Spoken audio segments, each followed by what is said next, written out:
defend the sacred, defend the sacred, defend the sacred, defend the sacred, defend the sacred, defend.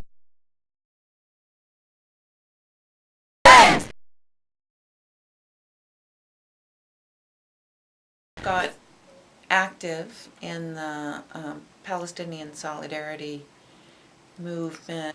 I've had the opportunity to go to learn about the facts on the ground and develop relationships with people, especially in the Aida refugee camp, which is in the West Bank. And the last few times I went, it was to study the impact of the settlements on water that is being extracted from the Palestinian aquifers and being diverted to the Israeli settlements that are illegally in the West Bank. I also have had the tremendous good fortune and opportunity to be at Standing Rock as a member of the National Lawyers Guild, to join the Water Protectors Legal Collective and do legal support for the folks on the front line.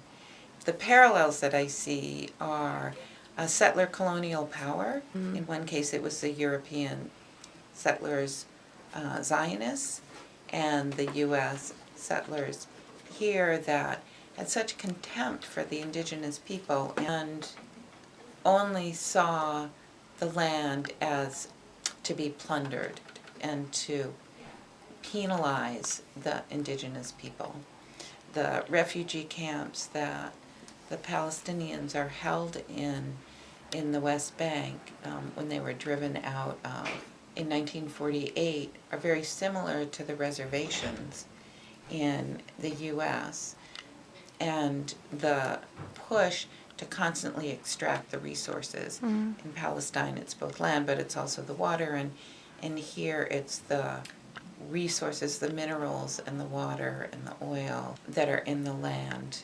Here in Standing Rock, as an example, the Army Corps of Engineers in the 40s and 50s had this plan to dam an area and flood what became the Lake Oahe, which is what's in the news a lot because that's where they want to drill under to get to the Missouri, the Dakota Access Pipeline.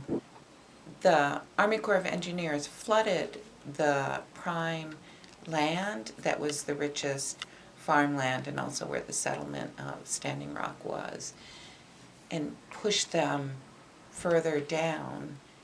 And that happened, 50 years ago. And now again, they're trying to move through their land through eminent domain without regard for any of the treaty rights that the U.S. is obligated to honor. I'm now seeing the disbursement of the middle class, and now a new generation, which is great about having Sarah, is a generation that's no longer looking at trying to achieve the upper middle class values or trying to achieve an upper class value. It's more trying to save a planet. And now they're looking at the world from the point of view of what Native Americans in this country have been talking about, the planet. The resources that are being drained by an economic society that is not looking at the planet. And it's not something that you can recreate. That project, Youth Speak Truth, we were going to work with the Michael Brown Senior Foundation to do a hearing at the open of the second anniversary of Michael Brown's death. And people in the community who had experienced police violence, we invited them to tell their stories. But we wanted to focus on a group that don't get focused. We invited youth to come, like siblings and relatives of people, because you don't hear from young people. And we also did a pop-up art exhibition, and Damon Davis did a mural. Their film just got into Sundance, Whose Streets. And then we partnered with StoryCorps to teach the people who were testifying just storytelling. to make them more comfortable and give them some experience talking about that, especially in this political environment where, like, you know, you see a video of someone killed, you see audio, you hear, all this stuff is there, and people were like, oh, well, we wanted these kids, these youth to share their stories, and we also created a video project partnering with the Babel Project. Y'all have been working together to tell the story in various ways. So one of the films that just came out was Youth Speak Truth with Michael Brown's sisters, the children or daughters of two activists, including Pastor Corey. I think we did what we wanted to accomplish. We wanted to support families, give voice to people who within communities are marginalized, and youth are a part of that group, including queer folks, right? Especially in the Black community. And it's the story which tells you about the specificity of injustice and inhumanity happening to folks. People have to hear that. People also have to hear what people would like to see, what happened to you, and what would you like to see going forward. As we prepare to launch this, we'll be publicly revisiting a lot of the stories from people who testified and sharing analysis that's going to be a part of this toolkit.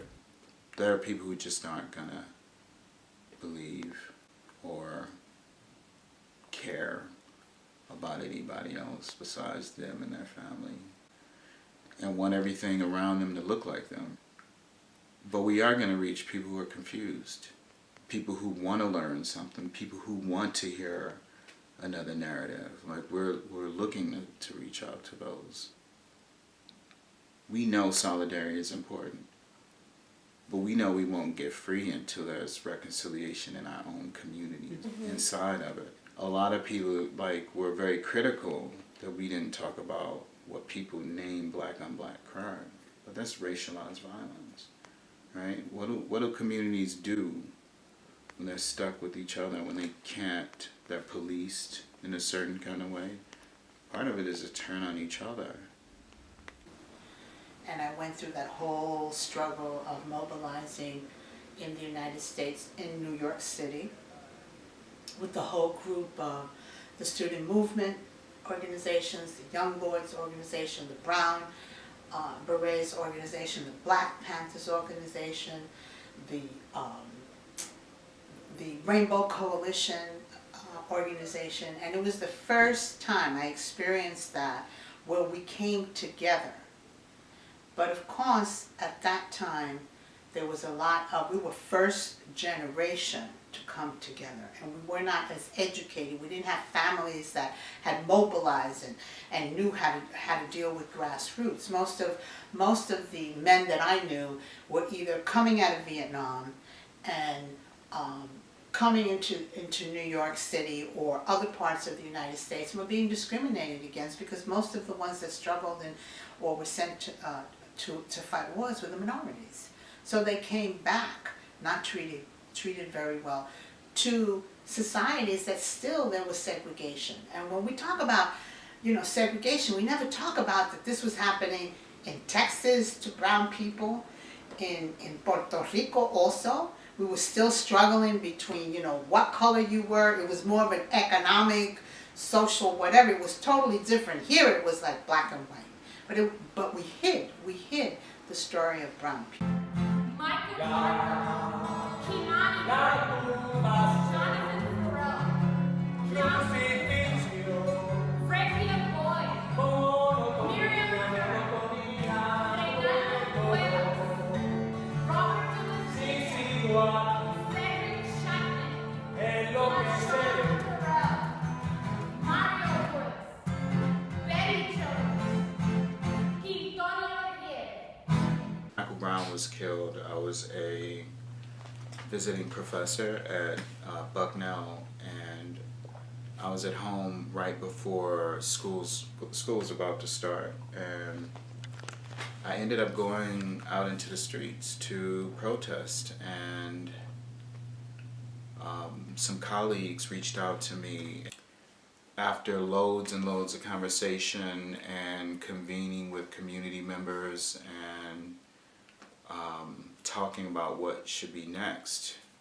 we essentially were looking at the Truth and Reconciliation model as a political and educational intervention for our society. And how does truth-telling, but the notion of reconciliation was very tenuous, or is very problematic, given that what we reconcile to and the notion of reconciliation is forgiveness without real structural change, or the continued murder of black folks by the state. So how do you reconcile in that moment? So we thought that truth-telling would be something to provide healing for our community. It's what people wanted. It's people needed to hear their stories after the hashtag was over.